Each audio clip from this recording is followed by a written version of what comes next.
الله الرحمن الرحيم رب اشرح لي صدري ويسر لي أمري واحلل عقدة من لساني يفقهوا قولي صدق الله العلي العظيم بسم الله الرحمن الرحيم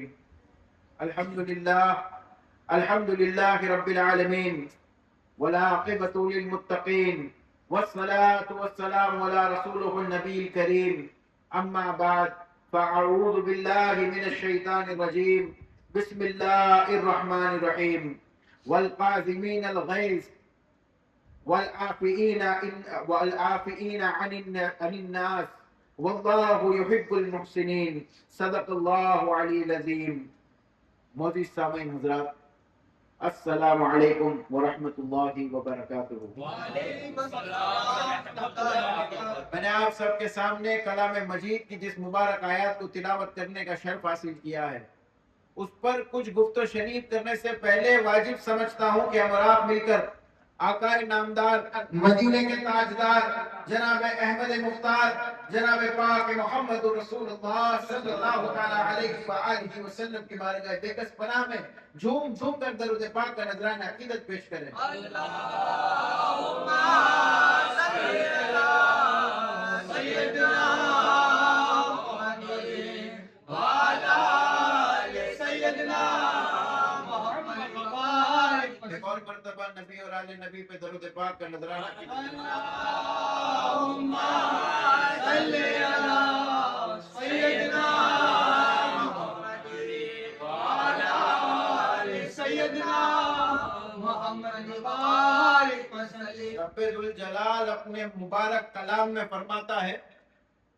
والقاظمین الغیظ، اور غصے کو پینے والے، والقاظمین الغیظ، اور غصے کو پینے والے، والعافین عن الناس، اور لوگوں کو معاف کرنے والے، والعافین عن الناس، اور لوگوں کو معاف کرنے والے، واللہ یحب المحسنین، اور اللہ احسان کرنے والوں کو پسند کرتا ہے. میرا رب اس مبارک آیات میں ہمیں یہ سکھاتا ہے کہ ہمیں حسن سلوک لوگوں کے ساتھ کس طرح سے کرنا ہے. اکثر کوئی چیز سے ہمارا دل دکھ جائے، اگر کوئی چیز ہمیں بری لگ جائے تو ہمیں غصہ آ جاتا ہے، ہم کسی سے ناراض ہو جاتے ہیں. اللہ کہتا ہے کہ غصے کو پینے والا جو اپنے غصے کو پی جائے، ناراضگیوں کو دور کرنے والا جو دل دکھنے پر بھی معاف کر دے، بے شک اللہ اسے پسند فرماتا ہے. اور اگر قرآن کی آیات پر توجہ دیا جائے تو یہاں لفظ یحب مطلب محبت کرتا ہے، اللہ اس سے محبت فرماتا ہے. اور آج ہم جس مشہور و معروف ہستی کی محفل کو سجا کر بیٹھے ہیں، غوث العالمین کی محفل کو سجا کر بیٹھے ہیں. کس کی؟ غوث العالمین حضرت امام حسن ابن علی حسن المصطفیٰ رضی اللہ تعالیٰ عنہ علیہ السلام.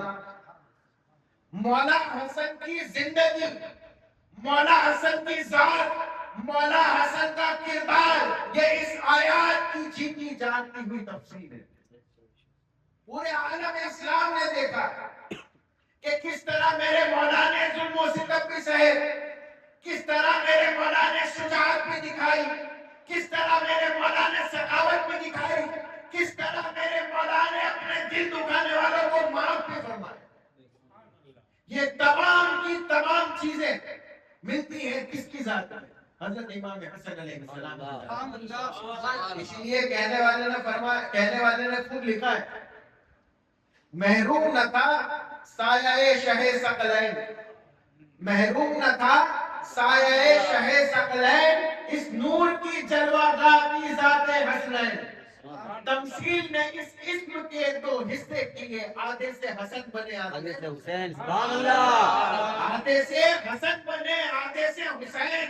اور یہ خالی شعر نہیں، جب حضور کریم صلی اللہ علیہ وسلم اپنے آخری وقت میں تھے، بی بی فاطمہ خاتون جنت سلام اللہ علیہا، یہ حضرت امام حسن اور حضرت امام حسین کو لے کر آپ صلی اللہ علیہ وسلم کی بارگاہ رسالت میں پہنچے.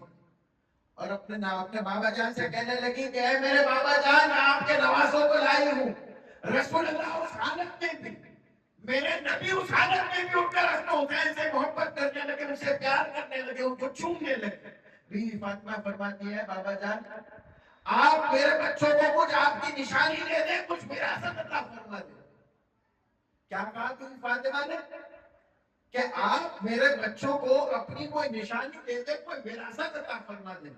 تو میرے نبی نے جو وراثت عطا فرمائی وہ ایسی وراثت عطا فرمائی کہ رسول اللہ فرماتے ہیں کہ یہ میرا بیٹا حسن، اس کے لیے میری سرداری ہے، اس کے لیے میری ہیبت ہے۔ یہ میرا بیٹا حسن، اس کے لیے میری سرداری اور ہیبت ہے، اور یہ میرا بیٹا حسین، اس کے لیے میری سخاوت اور شجاعت ہے۔ دینے والے وراثت میں تو دولت دیتے ہیں، دھن دیتے ہیں، دنیا دیتے ہیں، کوئی چیزیں دے دی، انگوٹھی دے دی، پتہ نہیں کیا کیا لوگ وراثت کے اندر دیتے ہیں، اور اکثر لوگ اسی کی امید کرتے ہیں۔ لیکن یہ کملی والے کا گھر ہے، یہ کملی والے کا گھر ہے۔ یہاں دولت کی کوئی اہمیت نہیں، یہاں اہمیت ہے تو عقیدت کی، اہمیت ہے تو محبت کی، اہمیت ہے تو ایمان کی، اہمیت ہے تو دین کی۔ اس گھر سے دین ہمیں ملا، اس گھر سے ہمیں دین ملا، اس گھر سے ہمیں سخاوت ملی ہے۔ نہ محمد پر قرآن اترتا نہ ہم مسلمان ہوتے، نہ محمد پر قرآن اترتا نہ ہم مسلمان ہوتے، نہ حسن و حسین نماز کی حفاظت کرتے نہ ہم نماز پڑھ پاتے۔ یہ ان کے سجدوں کی، یہ ان کے قربانیوں کا صدقہ ہے کہ آج ہر مسلمان نماز پڑھ سکتا ہے۔ امام حسن علیہ السلام کرامتوں کا منبع، میں اکثر کہتا ہوں، میں نے میرے بزرگوں سے سنا ہے، آج میں نے کہا کہ یہ غوث العالمین کی مجلس ہے۔ اکثر لوگ واقف ہیں کہ غوث اعظم کو غوث العالمین کہا جاتا ہے، غوث پاک کو غوث العالمین کہا جاتا ہے۔ میں نے اپنے باپ دادا، اپنے بزرگوں سے سنا ہے کہ غوث العالمین دنیا کا سب سے پہلا غوث اللہ نے جسے مقرر کیا وہ ذات امام حسن کی ذات ہے۔ جو ولایت کبریٰ کا تاج غوث اعظم کے سر پر ہے، وہ تاج حقیقت میں امام حسن کا تاج ہے۔ امام حسن سے چلتے ہوئے اپنی ہی اولاد میں غوث اعظم کے سر پر آیا، اور آخر الزمان میں جا کر حضرت امام مہدی علیہ السلام کے سر پر۔ اس دنیا میں غوث اعظم جیسے صرف 3 غوث ہوں گے، ایک حضرت امام حسن علیہ السلام، دوسرے غوث العظم دستگیر شیخ عبد القادر جیلانی، اور تیسرے حضرت امام مہدی علیہ السلام۔ سبحان اللہ۔ اور اللہ تعالیٰ نے کرامتیں بھی اس طرح کی عطا فرمائی۔ غوثیت کا مقام جو ہے نا، غوثیت کا مقام ایسا ہوتا ہے کہ انسان اللہ کی تجلی بن جاتا ہے۔ غوثیت کا مقام وہ مقام ہے کہ انسان پورے دنیا کے نظام کو چلا لیتا ہے۔ اس غوث کو مقرر ہی اس لیے کیا جاتا ہے کہ وہ دنیا کے نظام کو چلائے، دنیا کو تھام لے۔ جب گناہ بڑھ جائے اللہ سے دعا کرے اللہ گناہوں کو بخش دے، اس کی دعا کبھی رد نہیں کی جاتی۔ بڑے بڑے علماء نے لکھا ہے کہ امام حسن علیہ السلام مستجاب الدعوات تھے۔ جب بھی دعا کے لیے ہاتھ اٹھاتے، کہنے والے کہتے ہیں، لکھنے والے لکھتے ہیں کہ میرے مولا نے جب جب ہاتھ اٹھایا دعا کے لیے، آپ کے لفظ سے وہ دعا ختم نہیں ہوتی تھی، اس کے پہلے وہ کام ہو جایا۔ یہ امام حسن کے ساتھ آپ دعا پوری مکمل بھی نہیں فرماتے، لوگوں کو دعا کر کر آمین کہنا پڑتا ہے۔ جب موسیٰ علیہ السلام دعا مانگے، آمین کہے، جبرائیل آ کر موسیٰ سے فرمائے کہ اللہ نے تمہاری دعا کو سن لیا۔ اللہ کے نبی ہے موسیٰ، اللہ کے رسول ہے موسیٰ۔ موسیٰ نے دعا کی، اے پروردگار عالم فرعون کو غارت فرما۔ جبرائیل آئے، کہا ہے موسیٰ اللہ نے تمہاری دعا کو قبول کر لیا۔ آپ نے اپنی امت کو جا کر بتایا کہ اللہ نے میری دعا کو قبول کر لیا ہے، فرعون غارت ہونے والا ہے۔ 1 سال گزر گیا، کچھ نہیں ہوا، 2 سال گزر گئے، کچھ نہیں ہوا، 3 سال گزر گئے، کچھ نہیں ہوا، حتیٰ کہ 40 سال گزرنے کے بعد وہ واقعہ پیش آیا کہ دریا کا نام موسیٰ اپنی قوم کو لے کر نکلے اور فرعون غرق ہوا۔ اللہ کے نبی کی دعا ہے، اللہ کے رسول کی دعا ہے۔ موسیٰ اللہ کے نبی ہے، اللہ کے رسول، اور ایسے نبی ہے جنہوں نے اللہ کی تجلی کو دیکھا ہے، اور اللہ نے کنفرمیشن دلوایا کہ تمہاری دعا کو میں نے قبول کر لیا. لیکن پھر بھی 40 سال کی استقامت کے بعد موسیٰ کی دعا قبول ہوتی ہے. اور یہاں رسول اللہ کے نواسے کا وہ عالم ہے کہ دعا کے لیے ہاتھ اٹھے, دعا کے لفظ بھی ختم نہ ہو اور دعا قبول ہو جائے. اور دعا اللہ قبول کر لے. یہ مقبولیت کا مقام ہے, یہ غوثیت کا مقام ہے کہ اگر مردے کی طرف اشارہ کرے تو مردے سے سبحان اللہ. کسی نے امام حسن علیہ السلام سے فرمایا کہ امام, آپ امامت کا دعویٰ کرتے ہیں, آپ امام ہیں, آپ رسول اللہ کے نواسے ہیں, میں تمہارے نانا کے دین پر ایمان نہیں رکھتا. مجھے کچھ ایسا کر کے بتاؤ کہ جس سے میں مانوں کہ اللہ ہے اور رسول اللہ سچے ہیں. میرے مولا حسن مسجد نبی میں کھڑے تھے, ہاتھ پکڑ کر جنت البقیع کی طرف لے گئے. جنت البقیع میں جا کر ایک پرانی سے پرانی قبر کے پاس گئے. آپ نے قبر کو دیکھ کر اشارہ فرمایا, کھڑا ہو جا. اس قبر کو پھٹنا, انسان کا اندر سے نکلنا, اور وہ آدمی نکلنے والا کہتا ہے اشہد ان لا الہ الا اللہ واشہد ان محمدًا عبدہ ورسولہ. دیکھنے والا امام حسن کے پیروں میں پڑ گیا. امام حسن فرماتے ہیں کہ میرے پیروں میں پڑنے کی ضرورت نہیں, اگر کہیں جھکنا ہے تو اللہ کی بارگاہ میں جھکو. میرا کام اللہ کی بارگاہ تک لوگوں کو پہنچانا ہے. میرا یہ کام نہیں دوسرے حاکم اور بادشاہوں کی طرح کہ میں کھڑا رہوں اور میرے سامنے کوئی ادب سے جھک کر کھڑا رہے. میں نبی کا نواسا ہوں, میرا کام ہے تمہیں اللہ کی راہ دکھانا, میرا کام ہے تمہیں اللہ تک لے جانا. میں وہ ہوں جو اللہ تبارک و تعالیٰ کی جیتی جاگتی نشانی ہوئی دنیا. حضرت علی, حضرت حسن, حضرت حسین, بی بی فاطمہ خاتون جنت, اور سب سے اول سردار کائنات جناب پاک محمد رسول اللہ صلی اللہ علیہ وسلم, یہ سب سے پہلے شاعر اللہ ہے. شاعر اللہ کسے کہا جاتا ہے؟ وہ جو اللہ کی نشانیوں میں شامل ہو. خانہ کعبہ شاعر اللہ, مقام ابراہیم شاعر اللہ. اسی طرح ہر وہ چیز جس سے اللہ یاد آئے وہ شاعر اللہ ہے. کیا ہے؟ شاعر اللہ. اولیاء اللہ کے دربار کو بھی ہمارے بزرگوں نے فرمایا کہ یہ شاعر اللہ ہے. کیوں؟ کیونکہ انسان ان درباروں میں اسی غرض سے جاتا ہے کہ یہ اللہ کے مقرب بندے ہیں. اللہ ان سے محبت فرماتا ہے, یہ اللہ سے محبت کرتے ہیں. اللہ نے ان سے اپنی دوستی, اپنی رضائی عطا فرما دی ہے. ہم اسی نیت سے کسی اولیاء کی بارگاہ میں جاتے ہیں. اگر ولی کے آگے سے اللہ کو ہٹا دیا گیا, ولی اللہ, اللہ کا دوست, اگر ولی کے آگے سے اللہ کو ہٹا دیا جائے تو ولی کی کیا مثال بنے گی؟ نہ اس کے پاس کوئی عہدہ رہے گا, نہ کوئی کرامت رہے گی, نہ ہمارے جانے کی غرض رہے گی. ہم اس کے پاس جائیں نہ جائیں کوئی فرق نہیں پڑتا, کیونکہ اس ذات سے اللہ نکل چکا ہے. تو جس ذات کے ساتھ اللہ جڑ جائے وہی ولی اللہ ہوتا ہے, اور وہی ولی بننے کی وجہ سے شاعر اللہ ہو جاتا ہے کہ چہرے کو دیکھ لو تو اللہ یاد. اور میرے مولا حسن کے چہرے کی کیا بات تھی؟ مولا کائنات فرماتے ہیں کہ مشابہت میں حسن سب سے زیادہ رسول اللہ سے ملتا ہے. مشابہت میں حسن سب سے زیادہ رسول اللہ سے ملتا ہے.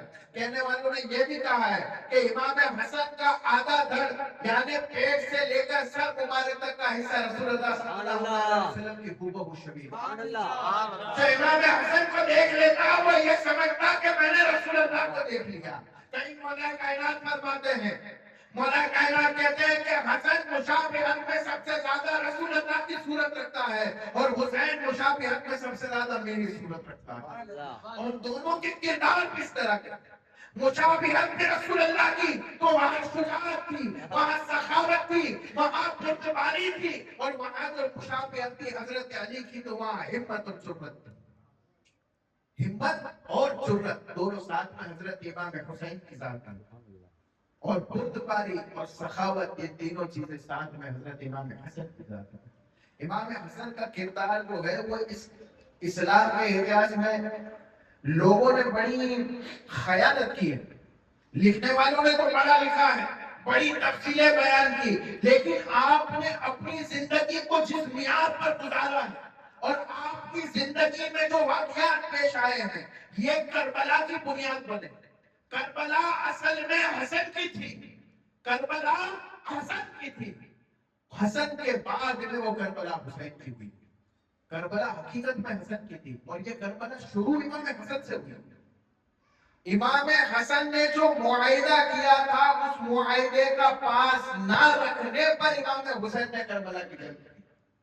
اگر امام حسن کی شرطوں کو مان لیا تھا اور اس کا پاس رکھتے، امام حسن کی شرطوں پر عمل کرتے، یزید کو نامزد کر کر تخت پر نہ بٹھاتے، تو امام علی مقام کبھی کربلا کے میدان میں نہیں آتا.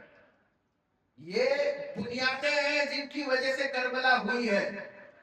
کربلا ایسے نہیں ہو گئی کہ امام حسین علیہ السلام کو جو ہے تخت و تاج اور حکومت کا شوق چڑھ گیا اور میرے آقا کربلا چلے گئے اور امت کو بچانے کے لیے کربلا چلے گئے. امت کو بچانا بھی ایک مقصد تھا، امت کی اصلاح کرنا بھی ایک مقصد تھا، لیکن اپنے بھائی کے وعدے کی عزت کو بچانا سب سے بڑا مقصد.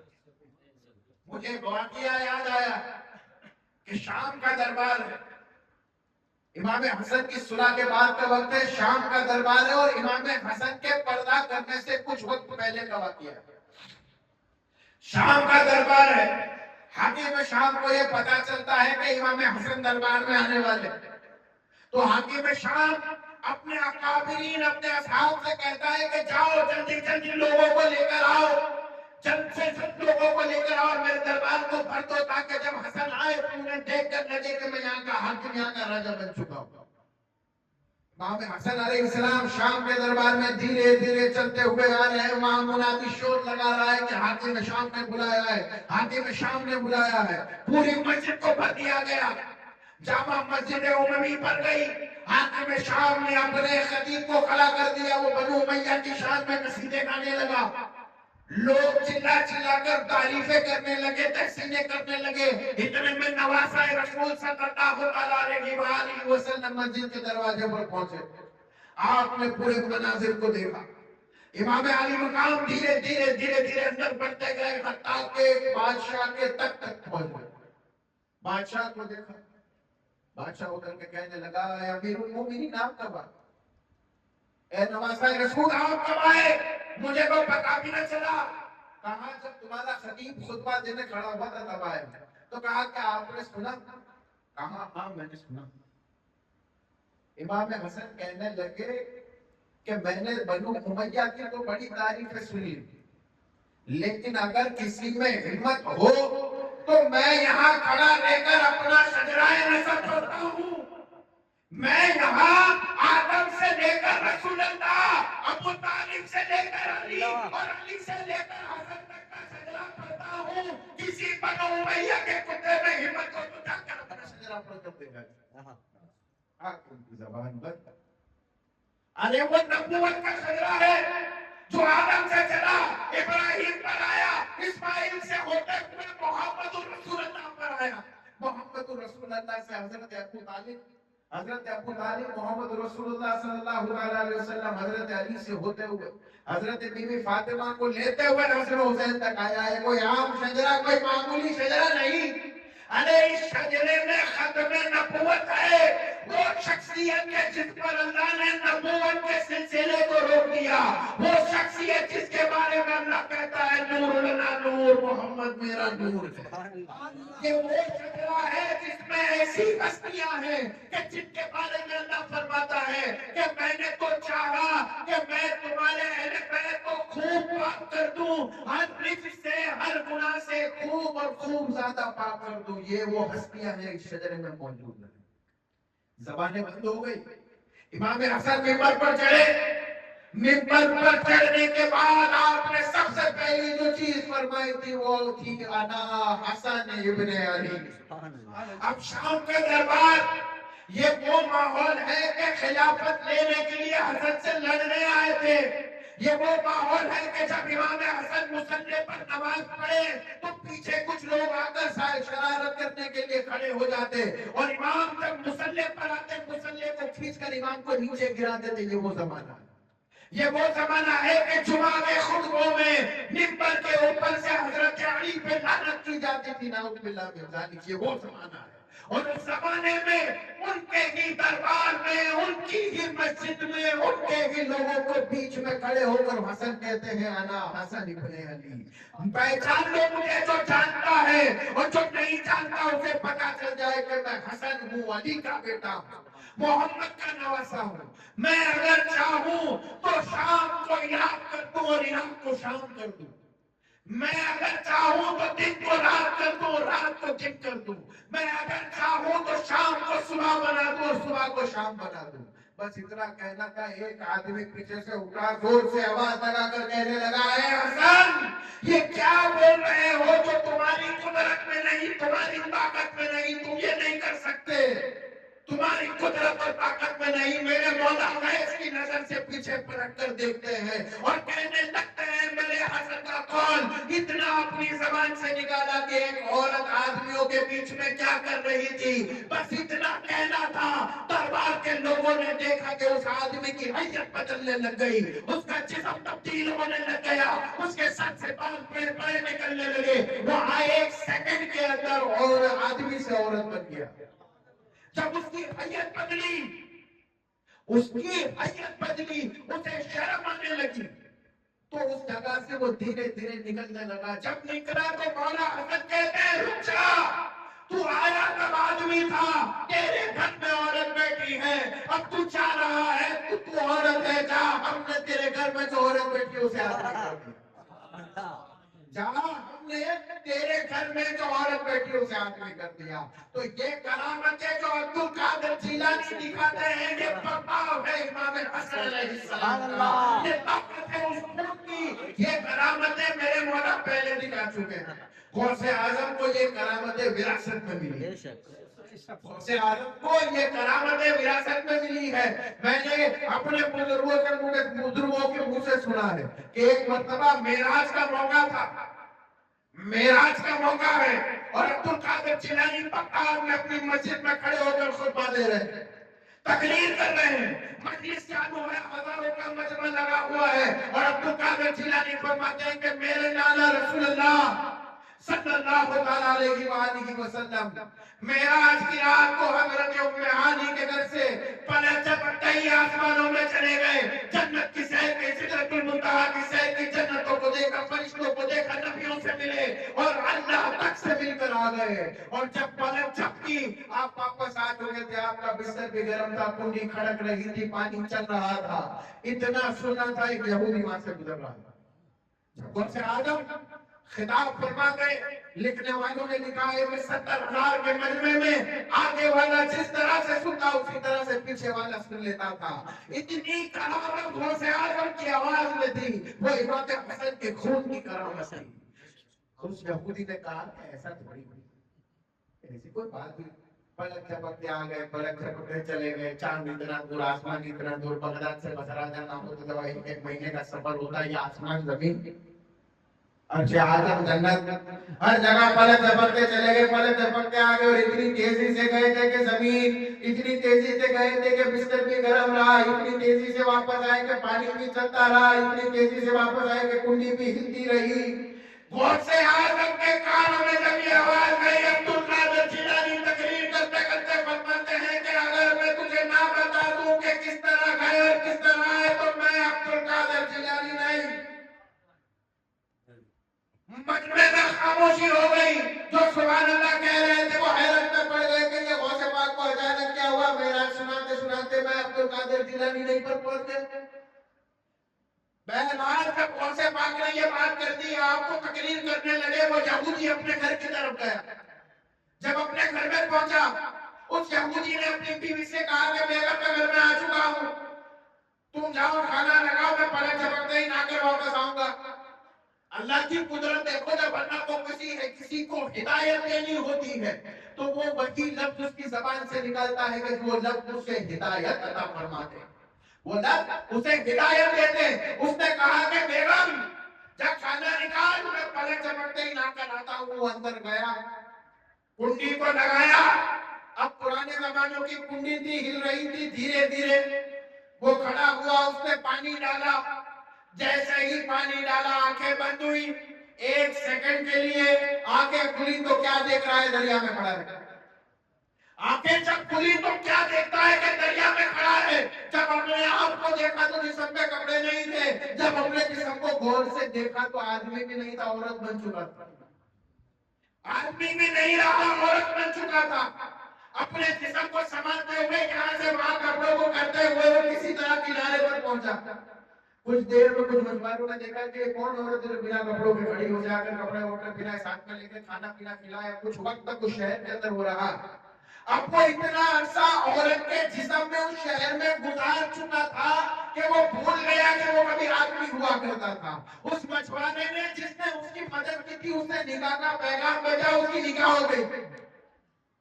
اس نے اس مچھوارے سے نکاح کر لی، حتیٰ کہ اتنے برس گزر گئے کہ ان کے 9 بچے ہو گئے. کتنے بچے؟ 1 بھی نہیں، 2 بھی نہیں، 3 بھی نہیں، 9 بچے. اب 9 بچے اگر 9 کی ایوریج بھی پکڑ لو تو بھی 10-12 برس پر نہیں لینی. اتنے بچے پیدا کرنے کے بعد میں اس کے ذہن میں تھا ہی نہیں کہ اس کی زندگی کیا تھی، وہ کون تھا، وہ کیا تھا، ہر چیز بھول چکا تھا. اپنا چھوٹا سا بچہ اپنی گود میں لے کر ایک دن وہ عورت بیٹھی تھی. اس عورت نے اس بچے سے کہا کہ کام کرو بیٹا، تم اپنے بھائیوں کے ساتھ کھیلو، میں پلک جھپکتے ہی نہا کر واپس آتی ہوں. اتنا کہہ کر وہ کھڑا ہوا، کھڑا ہو کر حمام میں گھسا، کنڈی کو لگایا اسی طرح سے جس طرح سے اس نے برسوں پہلے لگائی تھی. اپنے جسم پر پانی ڈالا، آنکھیں بند ہوئی، پلکیں جھپک کر جب کھلی تو کیا دیکھتا ہے؟ جہاں تھا وہاں تھا، عورت سے آدمی ہو چکا. عورت سے آدمی ہو چکا. حیرت کے مارے جب اس نے دروازے کو کھولا تو دیکھ رہا ہے اس کی بیوی روٹیاں پکا رہی ہے. کہاں زندگی کے 15 سال گزار کر آیا، بچے پیدا کر آ گیا، باہر نکلا تو آدمی ہے، بیوی روٹیاں پکا رہی ہے. یہ پاگلوں کی طرف کر کے باہر بھاگا اور کہنے لگا میں کہاں ہوں، میں کہاں سے آیا ہوں. تو جو لوگ اس کے گھر کے باہر کھڑے تھے کہا پاگل ہو گیا کیا؟ ابھی 2 منٹ پہلے تو گھر کے اندر گھسا ہے تو 2 منٹ پہلے تو گھر کے اندر گھسا ہے. ہم نے تجھے دیکھا، ہم سے سلام مصافحہ کر کے تو گھر میں گیا ہے اور اب آ کر پوچھتا ہے کتنا وقت ہو گیا. پاگل ہو گیا کیا؟ جب اس نے یہ دیکھا، یہ ماجرے کو سمجھا تو اسے وہ بات یاد آئی کہ میں نے غوث پاک کی مجلس سے گزرتے ہوئے کچھ تو کہا تھا، یہ ماجرا ان کے سوا کوئی بتا نہیں سکتا. وہ بھاگتے ہوئے غوث اعظم کی مجلس میں پہنچا. پیران پیر دستگیر اس مجلس میں کھڑے ہو کر منبر پر اس کی طرف نظر کر کے کہتے ہیں اب سمجھ میں آیا میرے نانا کیسے کہتے ہیں. اب سمجھ میں آیا میرے نانا کیسے گئے تھے اور کیسے آئے تھے، کیسے پلکیں چھپکی تھی، کیسے وہاں پہنچے تھے، واپس آئے تو کس طرح بستر گرم تھا اور کس طرح پانی بہ رہا تھا. اس شخص نے اسی وقت رسول اللہ کے کلمے کو اختیار کیا اور بآواز و بلند محفل میں کھڑا ہو کر کہتا ہے اشہد ان لا الہ الا اللہ و اشہد ان محمد رسول اللہ. سبحان اللہ. کرامت اولیاء، کرامت اولیاء صرف اسی لیے ہوتی ہے تاکہ لوگ اللہ سے ملیں، اللہ سے جڑیں. یہ اپنے لیے نہیں ہوتی ہے، اسی لیے ہوتی ہے تاکہ ہمیں ہدایت مل سکے، ہمیں ہدایت مل سکے. اور اس آیات کو امام عالی مقام حضرت حسن علیہ السلام کی شان میں مفہوم بنانے کا مطلب بھی یہی ہے کہ ہم آج ان کی ذات مبارک سے ہدایت ملیں. امام حسن کی اصلی وہ اصلی تھی کہ میرے مولا حسن کو اللہ نے ایسا معجزہ، ایسی کرامت عطا فرمائی تھی کہ آپ کی بارگاہ میں کوئی آتا، کوئی سوالی، کوئی ضرورت مند جب آپ کی بارگاہ میں پہنچتا، میرے مولا حسن کو پوچھنے کی ضرورت نہیں پڑتی، اس سوالی کو سوال بتانے کی ضرورت نہیں پڑتی. اللہ نے وہ علم لدنی عطا فرمایا تھا کہ میرے مولا حسن جب بھی دیکھتے آپ کو اس کی حاجت کا پہلے ہی پتہ چل جاتا. اس کے گھر میں آتے ہی آپ اس کی حاجت کو پورا فرما دیتے. تو کسی مرید نے پوچھا کہ مولا حسن آپ تو کہتے ہیں کہ تکبر نہیں کرنا، گھمنڈ نہیں کرنا، دکھاوا نہیں کرنا، پھر یہ معجزہ جو آپ سے ظاہر ہوتا ہے وہ کیا ہے؟ آپ کو آنے سے پہلے ہی لوگوں کو بتا دیتے ہیں کہ وہ کس تکلیف کے لیے آئے ہیں، کس مصیبت کے لیے آئے ہیں، کس حاجت کے لیے آئے ہیں. تو امام حسن فرماتے ہیں کہ اللہ نے مجھے یہ کرامت اس لیے نہیں دی کہ میں اس پر تکبر کروں، گھمنڈ کروں، فخر کروں، بلکہ یہ کرامت اس لیے عطا فرمائی ہے تاکہ آنے والا شرمندہ نہ ہو، اس کے شکل پر، اس کے پر اس کے سوال کی ذلت نہ آئے.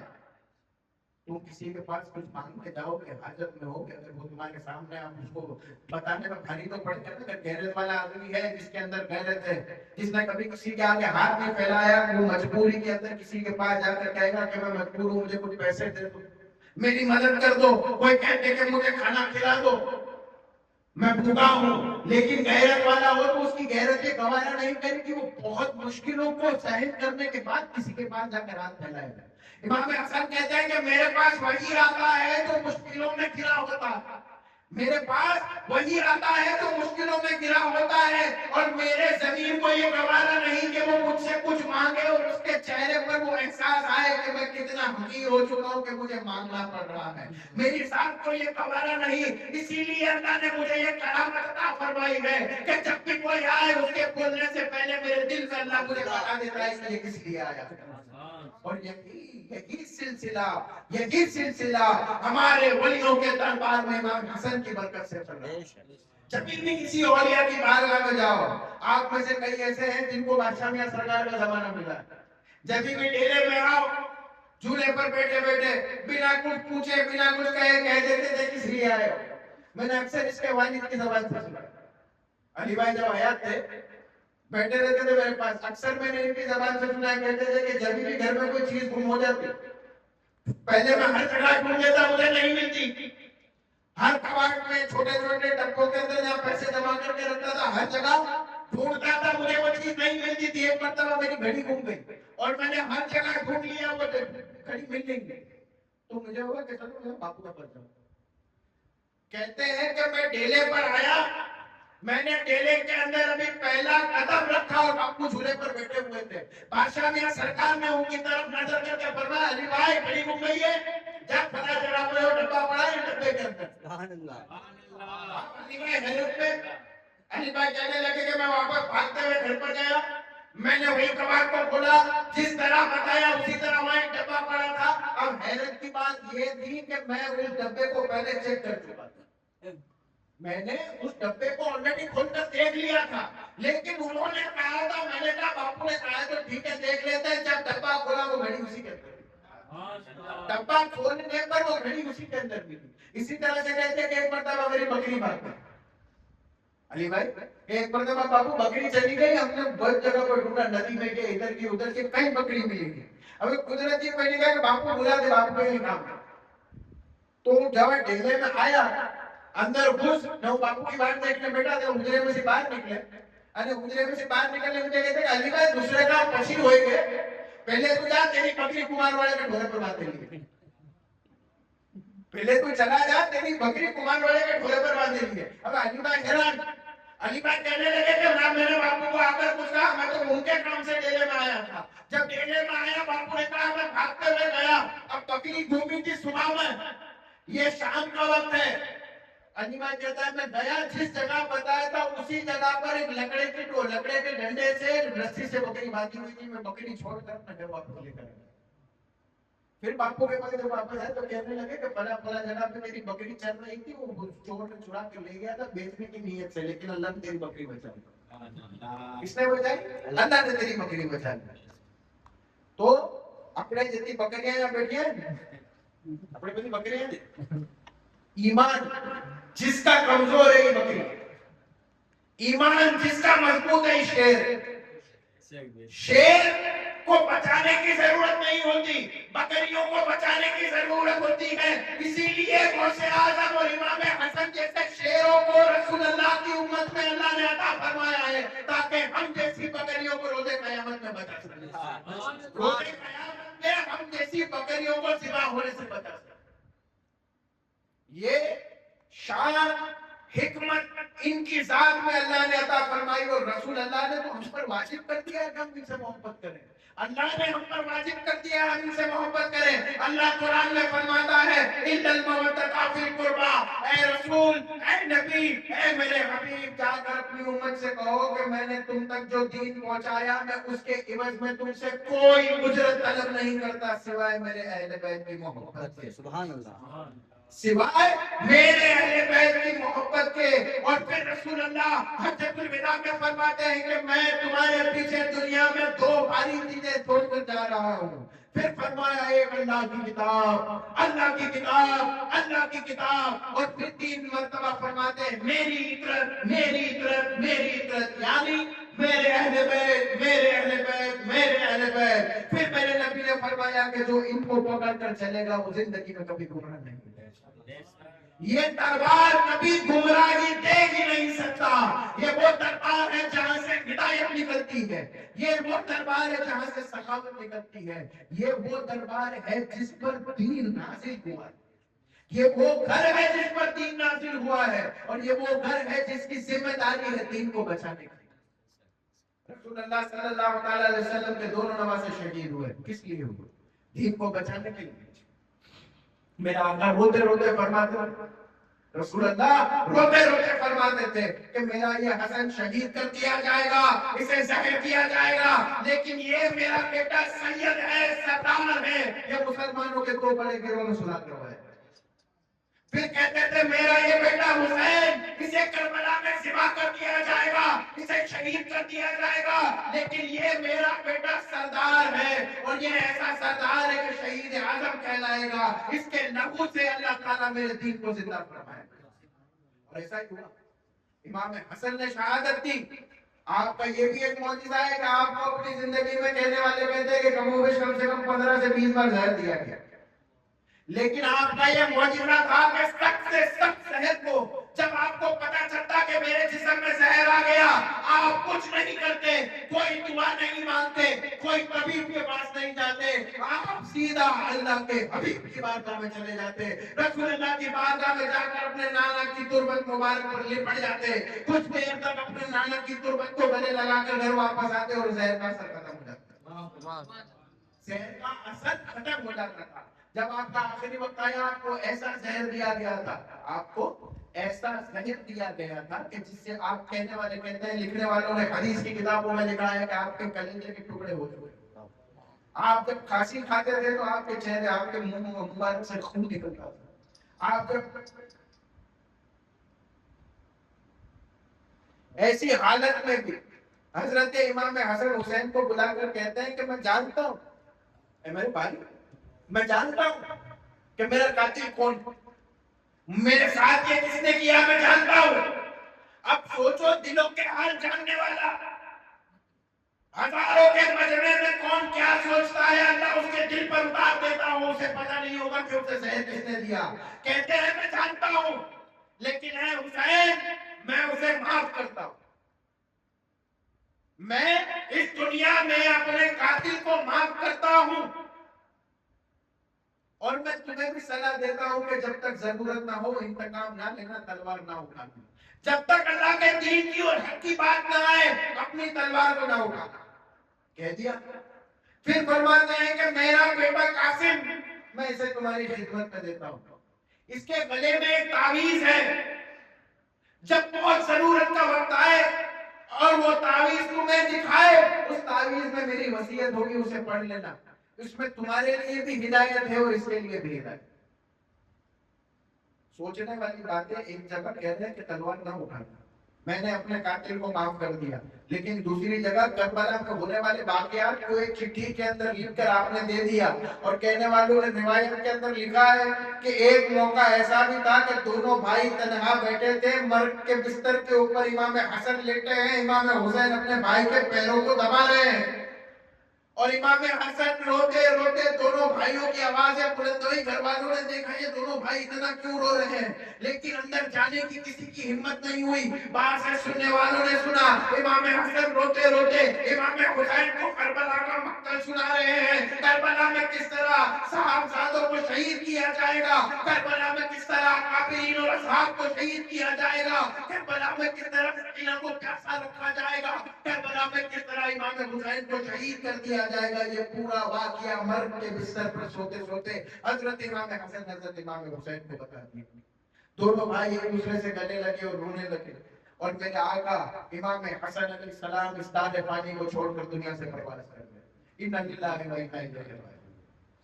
لیکن آج کی محفل میں میں یہ بھی کلیئر کر دوں کہ بہت سارے علماء، بہت سارے لوگ، بہت سارے تو نہیں کہہ سکتے، کچھ لوگ، کچھ علماء ایسے بھی ہیں جو یہ کہتے ہیں کہ امام حسن نے تو اپنی زندگی میں کچھ نہیں کیا، امام حسین نے شہادت دی، بڑا کام کیا، امام حسن نے تو کچھ نہیں کیا۔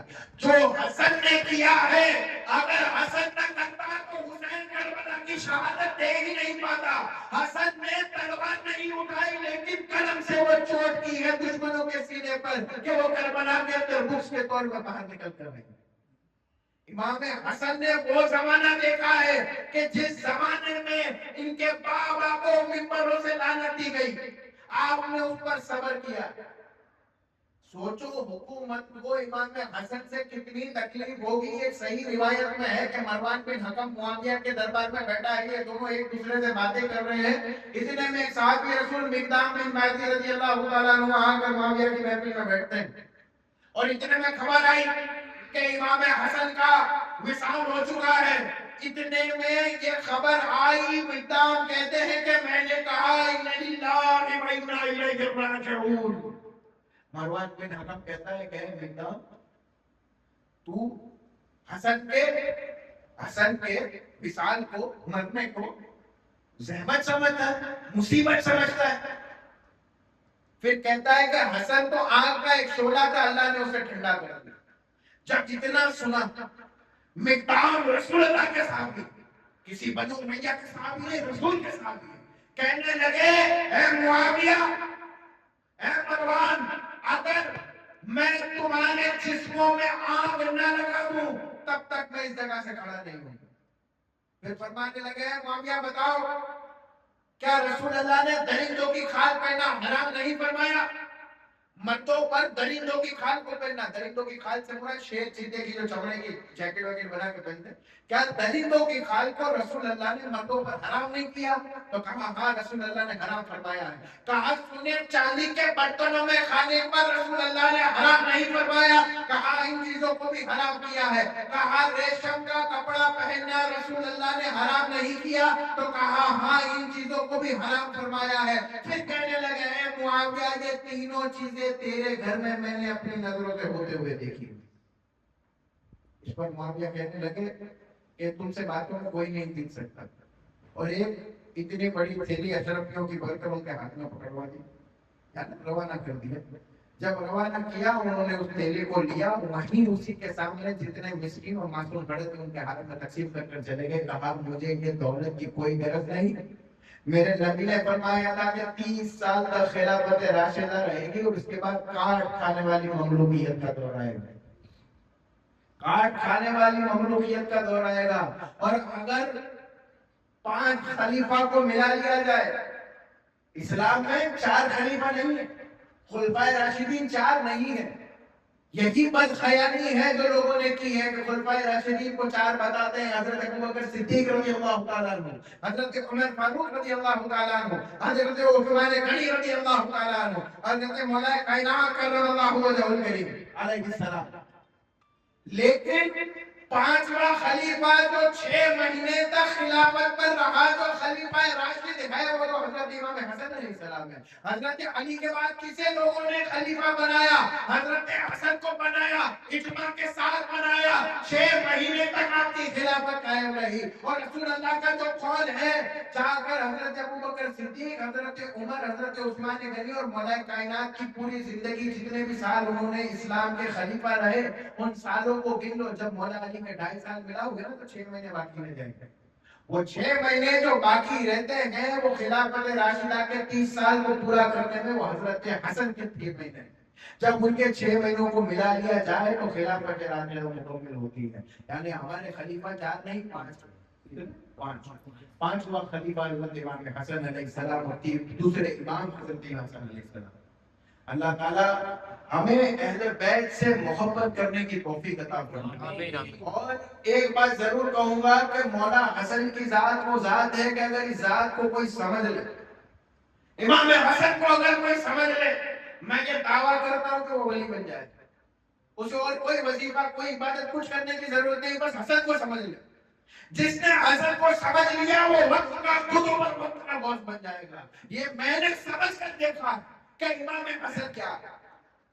والد غوث اعظم، ہم جن کے غلام اپنی زندگیوں کو غوث پاک کی غلامی میں دیتے ہیں، ہم اپنے آپ کو غوث پاک کا غلام کہتے ہیں، وہ غوث جس کا غلام ہے اس کا نام امام حسن، وہ غوث جس کا غلام ہے اس کا نام امام حسن ہے۔ مولا تعالیٰ میری سنی باتوں پر عمل کرنے کی توفیق عطا فرمائے اور ہم سب کو اہل بیت اطہار سے، رسول اللہ کے اصحاب سے محبت کرنے کی توفیق عطا فرمائے۔ آخر دعوانا الحمدللہ رب العالمین، لا الہ الا اللہ محمد